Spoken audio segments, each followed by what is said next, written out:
में, और खासकर बीजेपी जैसी इतनी विशाल पार्टी, विशाल इसलिए कह रहा हूं कि बीजेपी दावा करती है कि हमारी पार्टी दुनिया की सबसे बड़ी पार्टी है, सबसे ज़्यादा कार्यकर्ताओं वाली पार्टी है।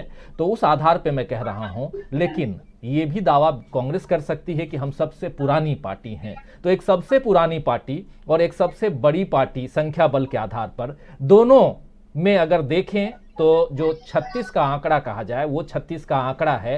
एक की दशा दिशा दूसरी, दूसरे की दशा दिशा दूसरी, इन सब के बीच उत्तर प्रदेश का चुनाव, और इस चुनाव में प्रियंका के इस दांव को किस रूप में आप देखते हैं, ये जरा समझाइए। देखिए राजीव जी, बात की शुरुआत हम यहाँ से करना चाहेंगे कि कांग्रेस पार्टी के 135-40 साल के इतिहास में कांग्रेस पार्टी तकरीबन 59-60 बार के आसपास पे टूटी है। लेकिन पार्टी टूटी है, देश नहीं टूटा है। देश को लगातार जोड़ने का ही प्रयास रहा कि कांग्रेस पार्टी आखिरी वक्त में 10 साल तक लगातार केंद्र में सत्ता में रही। भारतीय जनता पार्टी की जितने भी इतिहास आप उठा के देख लेंगे, लगातार देश में अलगाववादी ताकतों, खास करके सामाजिक रूप से समाज में खाई पैदा करके जिस तरह से लोगों को बांट दिया गया, और बांटने की राजनीति या धार्मिक ध्रुवीकरण के आधार पर उन्होंने अपनी राजनीति की है, यह किसी से छुपी हुई नहीं है। मूल मुद्दे पे आते हैं। प्रियंका गांधी जिस तरह से पिछले कुछ महीनों में एग्रेसिव होकर के और लड़की हूं लड़ सकती हूं, या आधी आबादी के हक हुकूक के लिए जिस तरह से वो बात कर रही हैं और जितना एग्रेसिव होकर बात कर रही हैं और कनेक्ट हो रही हैं, निश्चित तौर पे भारतीय जनता पार्टी के लिए परेशानी का कारण ये बनता जा रहा है। क्योंकि उस महिला के बारे में बात करना जो वंचित है, अपने अधिकारों से वंचित है समाज में, क्योंकि हम खूब जानते हैं, दिन भर हम कमाते हैं। एक पुरुष पढ़ लेता है तो अपने परिवार को बेहतर तरीके से चला पाता है, लेकिन एक महिला यदि पढ़ लेती है तो आने वाली कई पीढ़ियों को वो संवारती है, कई बच्चों को पढ़ाती है वो। तो दोनों में बहुत जमीन आसमान का अंतर होता है।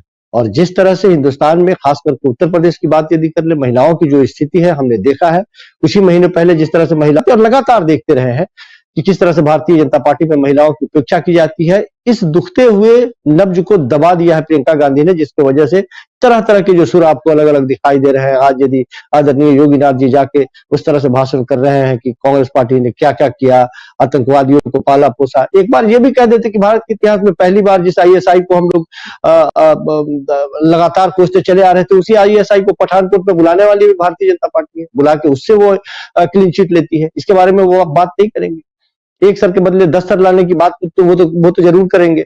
लेकिन भारत के इतिहास में पहली बार यह भी हमने देखा कि शहीदों के तस्वीरों को लगा करके यदि इलेक्शन में वोट बटोरने की बात हुई और सेना ने उस पर आपत्ति जताई, तो ये भारत के इतिहास में बीजेपी ने ही ये दिन दिखाए थे हम लोगों को, तो इसके बारे में वो बात नहीं करेंगे। देखिए, ये सब तमाम तरह की बातें होंगी, आने वाले दिन उघारे जाएंगे, और इसी तरह से जितनी फर्जी कहानियां गढ़नी होगी वो गढ़ी जाएगी और कीचड़ उछाले जाएंगे। लेकिन इस बात का कोई जवाब नहीं होगा कि आधी आबादी की बात यदि प्रियंका गांधी कर रही है तो हम नहीं करेंगे। डंके की चोट तो कहिए ना साहब कि हम नहीं देंगे, अपने पार्टी में ये अधिकार नहीं देंगे, हम 40% नहीं देंगे। आप कांग्रेस पार्टी को ये कह तो सकते हैं कि नहीं आप राजनीति कर रहे हैं, लेकिन आप तो बताइए ना कि आप क्यों नहीं देंगे। ये एक ऐसा मसला या एक ऐसा राजनीतिक दांव प्रियंका गांधी ने खेल दिया है जिसमें पटखनी देती हुई भारतीय जनता पार्टी के लिए संभलने के इसमें कोई रास्ते दिखाई नहीं देते हैं। वो खुल के कुछ कह नहीं पा रही है। और ये बात बिल्कुल सही है कि यदि आप एक गैस सिलेंडर दे करके चाहते हैं कि वो आपको वोट दे दे, 1 साल तक भारत के इतिहास में, इतना लंबा इतिहास में किसानों का आंदोलन नहीं चला, और चाहते हैं कि झटके से उसको उस आंदोलन को खत्म करके कानून वापस ले ले और उन सारे लोगों का वोट बटोर ले। यदि ये सोच है भारतीय जनता पार्टी की, तो देश की जनता इतनी मूर्ख नहीं है। वो समझ रही है कि आप क्या चाहते हैं और क्या करने के लिए आप कदम बढ़ा रहे हैं, वो बखूबी जानती है। और प्रियंका गांधी ने जिस तरह से महिलाओं को अपनी तरफ खींचा है, लड़की हूं लड़ सकती हूं का नारा जिस तरह से दिया है, और महिलाओं के प्रति एक लंबी फेहरिस्त है जब भारतीय जनता पार्टी के इतिहास को उठा के आप देखेंगे। एडीआर की रिपोर्ट अभी हाल फिलहाल में आई है, पिछले महीने नवंबर में। एक मुख्तार अंसारी के घर को यदि आप पकड़ते हैं, ढहाते हैं, तो पूरा ढिढोरा पीटते हैं कि इस जमीन पे हम गरीबों के लिए घर बनाएंगे और गरीबों को देंगे राजनीतिक लाभ लेने के लिए।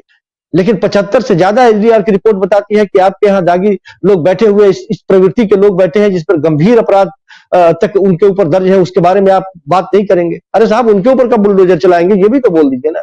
तो कथनी और करनी में कितना अंतर है ये लोग समझ रहे हैं। कितना विकास किया है आपने, नीति आयोग की रिपोर्ट आप पोल खोल दे रही है, बावजूद उसके आप इन सब। इसलिए मैंने कहा कि ये दुखते रग पे प्रियंका गांधी ने और एक ऐसे नब्ज को पकड़ लिया है जिसकी तिलमिलाहट से वो तरह तरह की वो सारी तमाम बातें करेंगे, इससे पहले का इतिहास निकाल के देखेंगे। अरे साहब, इतिहास को छोड़िए आप, 5 साल आपको इतने मजबूती से सरकार बनाने का मौका मिला और सरकार में रहे आप मजबूती के साथ। आपने जो वादे किए थे, क्या उन वादों को आपने पूरा किया, इसके बारे में बात कीजिए ना। आपके पास इतनी लंबी फहरिस्त है, कमी थोड़ी रहे यदि आप अपने काम यदि किया है तो। लगातार देश के प्रधानमंत्री जी को देख रहे हैं कि पिछले 2-3 महीने से इस तरह से एक्टिव हो गए हैं जैसे कि पूरे हिंदुस्तान में कुछ हो ही नहीं रहा है, केवल और केवल उत्तर प्रदेश पे होकर रह गए हैं। योगी आदित्यनाथ की तस्वीर और उनकी तस्वीर, इनकी तस्वीर, शिलान्यास, उद्घाटन, बस यही काम बाकी रह गया है, बाकी हिंदुस्तान में कुछ नहीं हो रहा है। तो ये लोग समझ रहे हैं कि अभी तक आप चुप क्यों थे। लगातार इतने एक्टिव हो गए साहब, इतने बड़े पैसे का जखीरा पकड़ लिया। अरे साहब, आपने तो नोटबंदी करके देश में से कमर तोड़ दी थी उन आतंकवादियों की जो इस काले धन पे बैठे हुए लोग थे और आतंकवादियों को पनाह दे रहे थे। इस काले धन वाले की कमर तोड़ दी आपने, नकली नोटों की कमर तोड़ दी आपने। फिर ये कहां से निकल गया, कौन बताएगा। और इलेक्शन के वक्त में निकालते हैं, किसी पार्टी के ऊपर चस्पा कर देते हैं और थूक के भाग जाते हैं। जब तक इलेक्शन आए, ये तय हो कि वो किसके पैसे थे, कहां जाएंगे, तब तक आप किसी के साथ उसको चिपका देते हैं राजनीतिक लाभ लेने के लिए। तो ये राजनीति के निम्नतम स्तर का हम लोग उदाहरण देख रहे हैं। और हम लोग देख नहीं रहे हैं, हम लोग समझ रहे हैं, बाकी देश की जनता भी समझ रही है, वो भी बहुत प्रबुद्ध है, वो जानती है कि इसके मायने क्या है। यदि आप इतने ही ईमानदार थे, राजनीति में इतनी ही शुचिता लाना चाहते थे, आप चाहते थे कि काले धन का इस्तेमाल नहीं हो, तो आपके पास तो केंद्र में और राज्य में दोनों जगह आप ही थे। बनाते कानून आप, चंदे कैसे लिए जाए, पारदर्शिता की बात करते आप।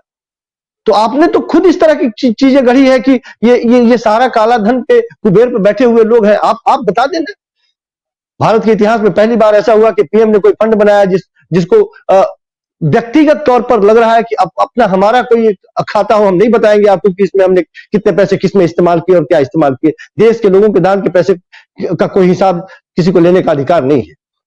3-4 लोगों ने मिलकर के बना लिया आपने। तो जो लोग इस तरह की कार्यों में खुद संलिप्त हैं, वो लोग किसी और पर कीचड़ उठाने की बात कर रहे हैं और मुद्दे से अलग बात कर रहे हैं, वो यही बात करेंगे। बेहतर है कि विपक्षी पार्टियां और कांग्रेस पार्टी जिस तरह से राग ठानी है भारतीय जनता पार्टी को, इसी तरह से नाक में नकेल लगाए रहे और लगातार अभी शुरू है, ये शुरू है।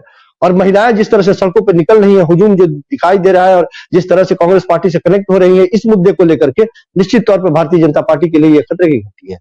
समझना होगा भारतीय जनता पार्टी को, और वो जितना भी मिला के इस तरह की बातें करेंगे वो भी उनके लिए घातक होगा। क्योंकि जब आप कुरेदेंगे तो बहुत सारी बातें आएंगी उसके जद में, सारी बातें लोग कुरेदेंगे। हम बैठ के यहाँ पे चर्चा करेंगे इसके बारे में। समझना होगा भारतीय जनता पार्टी को कि अब यदि ये भी सोचती है कि थोड़ा सा कुछ दिन और इलेक्शन यदि चल जाए, जिस तरह की प्रक्रियाएं दिखाई दे रही हैं, हल्कों में चर्चा है कि इस तरह की जो प्रक्रियाएं दिखाई दे रही है, हो सकता है कि थोड़ा सा इलेक्शन को टाल दिया जाए। अरे टाल के देखिए, इससे ज्यादा बुरे स्थिति में आप पहुंचेंगे। लोग समझ रहे हैं आने वाले दिनों में बहुत कुछ देखने को मिलेगा। राजीव जी, अभी थोड़ा सा और इंतजार किया जाए। बिछ गई सियासी विसार, खेला जा रहा है सियासी खेल, जारी है वार पलटवार। शह और मात के खेल में बनाई जा रही है रणनीति, कौन पड़ेगा किस पर भारी, ये कभी भी सिर्फ हस्तक्षेप.com पर अमलेंदु उपाध्याय के साथ।